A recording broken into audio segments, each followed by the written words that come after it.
Hello everyone, আজকে আমরা জাতীয় মাছের ক্রাশ নিয়ে কথা বলবো। খুবই ইন্টারেস্টিং কালারফুল একটা ফিশ যেটার নাম গ্লো ফিশ বা গ্লো টেট্রা নামে বেশি পরিচিত। এই মাছটাকে কেন জাতীয় ক্রাশ বলা হচ্ছে? আগে ছিল গোল্ডফিশ, দেখার মাত্রই সবার পছন্দ হয়ে যেত, কিন্তু বর্তমানে গোল্ডফিশের জায়গা পুরা খেয়ে দিয়েছে গ্লো টেট্রা ফিশ। কারণ আমরা যারাই দেখি এই ফিশটা প্রেমে পড়তে বাধ্য। অ্যাকুরিয়াম শপের মধ্যে গিয়ে সবচেয়ে বেশি আমার মনে হয় এই ফিশটাই বিক্রি হয়, আমি যতদূর লক্ষ্য করি। তো মোটামুটি এটা জাতীয় ক্রাশে পরিণত হয়েছে মাছের জগতে। বড় এবং ছোট সবারই মোটামুটি একটা পছন্দের মাছ হয়ে উঠেছে এই গ্লোফিশ বা গ্লো টেট্রা। তো এই মাছটা মূলত খুবই ইন্টারেস্টিং একটা কালারফুল ফিশ। মনে হয় যে কোনো ম্যাজিক্যাল জিনিস এখানে ঘুরতেছে অ্যাকুরিয়ামের মধ্যে, অথবা কোনো একটা লাইট রিফ্লেক্ট করতেছে সেই ফিশটার উপরে, তারপরে আমরা হয়তোবা দেখতে পাচ্ছি। কিন্তু ঠিক এমন না, মাছটার কালারটাই এমন। আপনি যদি অ্যাকুরিয়ামের মধ্যে ব্লু কালারের লাইট দিতে পারেন, অর্থাৎ নীল কালারের লাইট জ্বালাতে পারেন, তাহলে দেখবেন যে আরো বেশি পরিমাণে কালারটা গ্লো করতেছে। মানে এত সুন্দর লাগবে দেখতে, আনবিলিভেবল লাগবে যদি আপনি ব্লু কালারের লাইট ইউজ করে থাকেন। আজকে এই ভিডিওটার মাধ্যমে কথা বলবো কিভাবে এই মাছটাকে অ্যাকুরিয়ামে সঠিকভাবে রাখতে হয়, কারণ এই ফিশটা খুবই সেনসিটিভ একটা ফিশ হয়ে থাকে। যদিও অনেকে বলবে এটা হার্ডি ফিশ, কিন্তু এটা অনেক বেশি সেনসিটিভ ফিশ। আমি আমার থেকে বলবো, আমার নিজের এক্সপিরিয়েন্স থেকে বলবো। সো কিভাবে অ্যাকুরিয়ামের মধ্যে রাখবেন, টেম্পারেচার কত বড় অ্যাকুরিয়াম দরকার, এবং অক্সিজেন লাগবে কিনা, সম্পূর্ণ টপিক নিয়ে আজকে ভিডিওটা বানিয়েছি। প্লিজ এনজয় করতে থাকেন। আমি আরাফাত, এই চ্যানেলের হোস্ট। আমি মূলত এই চ্যানেলের মধ্যে মাছ এবং অ্যাকুরিয়াম রিলেটেড ভিডিও বানিয়ে থাকি। যারা এই ধরনের ভিডিও দেখতে পছন্দ করেন তারা আমাকে সাবস্ক্রাইব করতে পারেন এবং পাশে থাকা বেল আইকনে প্রেস করতে ভুলবেন না পরবর্তী ভিডিও নোটিফিকেশন পাওয়ার জন্য। So let's begin the show. তো গ্লো ফিশ বা গ্লো টেট্রা হচ্ছে টেট্রা ফ্যামিলির একটা ফিশ। এটা কি আলাদা ইনজেক্ট করে এই ফিশটাকে এত কালারফুল করা হয়, নাকি কোনো মেডিসিনের দ্বারা এই ফিশটাকে এত কালারফুল করা হয়? তো অ্যান্সার হচ্ছে এই মাছটা আসলে ন্যাচারালি ঠিক এমন। আপনারা যারা আমার আগের এই ভিডিওটা দেখছেন গ্লো ফিশ রিলেটেড, তারা হয়তো বা বুঝতে পারবেন যে এই টপিকটা আসলে কেন আমি বলি বারবার। কারণ এই ফিশটাকে অনেকেই মনে করেন মেডিসিন দিয়ে হয়তো বা এইরকম কালার করা হয়েছে, বাট অ্যাকচুয়ালি এটাকে একটা জেলি ফিশের সাথে ক্রস ব্রিডিং করে ঠিক এমনি করা হয়েছে, এই কালারটা আসছে। অ্যান্ড দেখতে মাশাআল্লাহ অনেক বেশি জোস। তবে এই ফিশটা অনেক বেশি চিকন হয়ে থাকে, এবং চিকন হওয়ার ফলে কি হয়, ভিতরে যে নার্ভ অথবা সিস্টেমগুলো হয়ে থাকে সেগুলো অনেক বেশি দুর্বল এবং অনেক বেশি নরম হয়ে থাকে ফিশটা।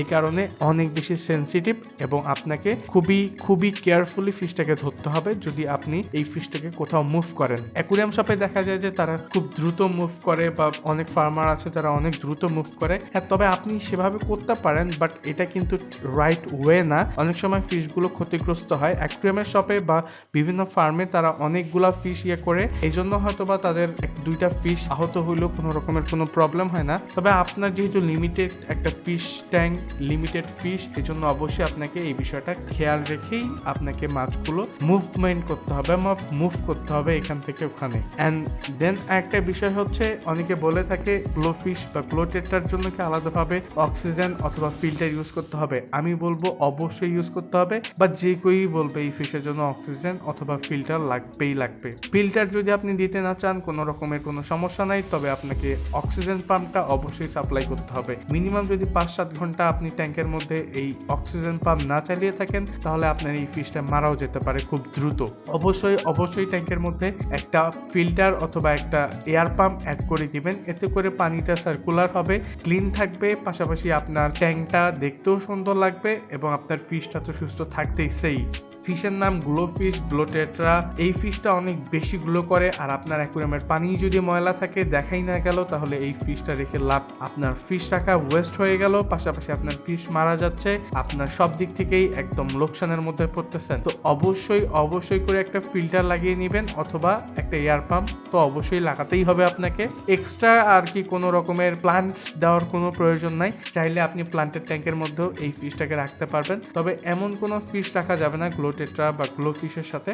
যেমন আপনারা অনেকেই গোল্ড ফিশ রাখতে চাবেন, অনেকে বলবে কমেট ফিশের সাথে রাখতে পারবো কিনা। আমি বলবো কখনই রাখতে পারবেন না, কারণ টেট্রা ফ্যামিলির ফিশগুলো কি করে, গোল্ডফিশের যে ফিন গুলো আছে সেগুলোতে গিয়ে কামড় মারে, অর্থাৎ লেজগুলোতে ঠোকরায় বা কামড় মারে লেজগুলো আহত করে ফেলে। তো অবশ্যই এই জিনিসটা অ্যাভয়েড করতে চাইলে এই ফিশটার সাথে কমফোর্টেবল একটা ট্যাঙ্ক মিক্স রাখবেন। টেট্রা ফিশের সাথে টেট্রা ফ্যামিলির ফিশই রাখাই উচিত। আপনি যদি গোল্ডফিশ রাখেন তাহলে অবশ্যই যেটা বললাম লেসের মধ্যে কামড় দিয়ে নষ্ট করে ফেলবে। সো এই জিনিসটা থেকে মুক্তি পেতে অবশ্যই আপনাকে এই দুইটা মাছ একসাথে রাখা যাবে না। এই জন্য কমফোর্টেবল ট্যাঙ্কমেটস আমাদের অবশ্যই নির্বাচন করা উচিত। অ্যাকুরিয়ামের দোকানে গিয়ে বলবেন এই ফিশের সাথে এই ফিশ রাখা যায় কিনা, তাহলে ওরা যদি সাজেস্ট করে হ্যাঁ আপনি রাখতে পারবেন তাহলে অবশ্যই রাখবেন। আর যদি তারা বলতে না ইচ্ছুক না থাকে তাহলে আমি অবশ্যই একটা ভিডিও বানাবো, আপনারা যদি চান ইনশাল্লাহ পরবর্তীতে একটা ভিডিও মেক করবো এই নিয়ে।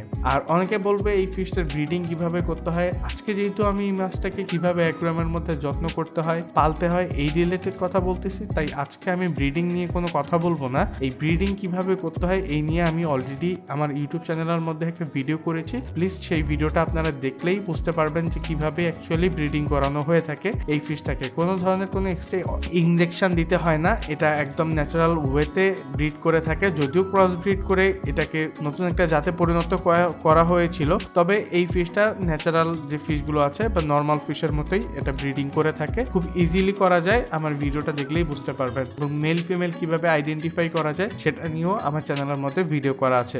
গ্লো টেট্রা ফিশ হচ্ছে স্কুলিং ফিশ, অর্থাৎ একসাথে আপনি অনেকগুলো মাছ রাখতে পারবেন। আপনার ট্যাঙ্ক যদি ছোট হয় প্লিজ ছোট ট্যাঙ্কের মধ্যে রাখবেন না। মিনিমাম 1.5 ফিট অ্যাকুরিয়াম থেকে আপনি শুরু করুন। মিনিমাম আপনাকে 6টা ফিশ রাখতে হবে, 4টা বা 5টা 6টা এরকম ফিশ রাখবেন। কম ফিশ রাখলে কি হয়, এই মাছগুলো স্ট্রেসের মধ্যে চলে যায়, কারণ এদের অভ্যাসই হচ্ছে দলবদ্ধ হয়ে চলা, অর্থাৎ একসাথে অনেকগুলা মাছ দলবদ্ধ হয়ে সাঁতার কাটে, এটাই হচ্ছে এদের অভ্যাস। তো আপনি যদি এখানে কম ফিশ রাখেন, একটা মাছ রাখেন, 2টা মাছ রাখেন, এরা কিন্তু স্ট্রেসে চলে যাবে, অর্থাৎ আল্লাহ আমার সাথে এইসব কি হচ্ছে, আমাদের আর সঙ্গী কই। সো এইভাবে কিন্তু মাছ আপনার অসুস্থ হয়ে যাবে, স্ট্রেসে চলে যাবে অ্যান্ড আস্তে আস্তে মারা যাবে। এই ফিশের জন্য কি প্লান্টেড অ্যাকুরিয়াম খুবই জরুরি? এই মাছের জন্য কি প্লান্টেড অ্যাকুরিয়াম খুবই জরুরি? আমি বলবো যে না, আপনি নর্মাল ট্যাঙ্কের মধ্যেও এই ফিশটাকে রাখতে পারেন, তবে সবচেয়ে ভালো হয় নিচে যদি হোয়াইট স্যান্ড দিতে পারেন, তাহলে এদের কালারটা অনেক বেশি গ্লো করে। পিছনে যদি একটা নীল ব্যাক কভার ইউজ করতে পারেন তাহলে আরো বিষয়টা সুন্দর হয়ে যায়। আর পাশাপাশি আপনি লাইভ প্লান্টস দিতে পারেন, এতে করে তার একটা ন্যাচারাল ফিল পাবে অ্যান্ড খুব কালারটা আরো বেশি গ্লো করবে, কারণ ন্যাচারাল পরিবেশের মধ্যে যে কোনো ফিশের কালারই অনেক বেশি গ্লো করে। সো অবশ্যই চেষ্টা করবেন এই সব করার জন্য। অ্যান্ড প্লান্টস কি আমাকে হাইটেক দিতে হবে? না, কখনোই না। জাস্ট যেই প্লান্টস গুলো পাওয়া যায়, নো এক্সট্রা CO2 প্লান্ট, সেগুলো আপনি খুবই ইজিলি ট্যাঙ্কের মধ্যে লাগাতে পারেন। খুবই কমফোর্টেবলি আপনার এই ফিশগুলো ট্যাঙ্কের মধ্যে সার্ভাইভ করতে পারবে। অ্যান্ড অবশ্যই শীতকালের মধ্যে এই ফিশটার হিটার লাগবে, কারণ এই ফিশটা খুবই সেন্সিটিভ একটা ফিশ। অতিরিক্ত ঠান্ডায় এদের হোয়াইট ফাঙ্গাস প্রচুর পরিমাণে হয়, ফাঙ্গাস অ্যাটাক করে মারা যাবে। ইভেন আমারও এরকম কয়েকটা মাছ মারা গিয়েছিল গ্লো টেট্রা এই ফাঙ্গাস অ্যাটাক করে। জাস্ট শীতের মধ্যে আমি হিটার লাগাইনি অ্যান্ড মারা গিয়েছিল। সো অবশ্যই এই মাছের জন্য আপনারা হিটার লাগাবেন। এমনটা না যে আমাদের মাছ মারা যায় না, ভিডিও বানাই, আমাদেরও আসলে অতগুলা হিটার লাগানো পসিবল হয় না। শীতকালে আমরা কি করি, একটা ট্যাঙ্কের মধ্যে সবগুলা মাছ ঢেলে দেই, যেগুলো একসাথে রাখা যায়। একটা কমিউনিটি ফিশ বানিয়ে ফেলি, ট্যাঙ্ক বানিয়ে ফেলি, যেখানে সব মাছ একসাথে রাখি। সো আপনারাও এমনি করতে পারেন, বাট আপনাদের যদি লিমিটেড ফিশ থাকে তাহলে আপনাদের করার কোনো প্রয়োজন নেই। আমাদের কিন্তু অনেক মাছ থাকে ভিডিও করার জন্য, সো এই জন্য একসাথে সব মাছ রাখতে হয়। একবারে সেপারেট করে রাখা পসিবল হয় না, এই জন্য আমাদের রাখতে হয়। সো অবশ্যই আপনাদেরকে একটা হিটার রাখতে হবে এই ফিশের জন্য। টেম্পারেচার আপনি 24-এ রাখবেন বা 26-এ রাখবেন। আমি প্রিফার করবো 24-এ রাখার জন্য, এটাই ইনাফ। অ্যান্ড পিএইচ ওগুলো অনেকে মেনটেন করতে পারে না, পিএইচ সম্পর্কে বলবো না। অ্যান্ড যেগুলো বললে আপনাদের মাথা আরো খারাপ হয়ে যাবে, এটা আবার কি জিনিস হ্যান ত্যান। সো ওটা নিয়ে মাথা ঘামানোর কোনো প্রয়োজন নাই। আপাতত যেটা বললাম সেটাই করেন, ইনশাল্লাহ আপনার মাছ সুস্থ থাকবে, সবল থাকবে, অ্যান্ড আপনার মাছ অনেক দিন পর্যন্ত ট্যাঙ্কের মধ্যে বেঁচে থাকবে, হেলদি থাকবে। সো পরবর্তীতে কি নিয়ে ভিডিও চাচ্ছেন আমাকে কমেন্টে জানাতে ভুলবেন না। দেখা হচ্ছে অন্য কোনো একটা ভিডিওতে। আসসালামু আলাইকুম।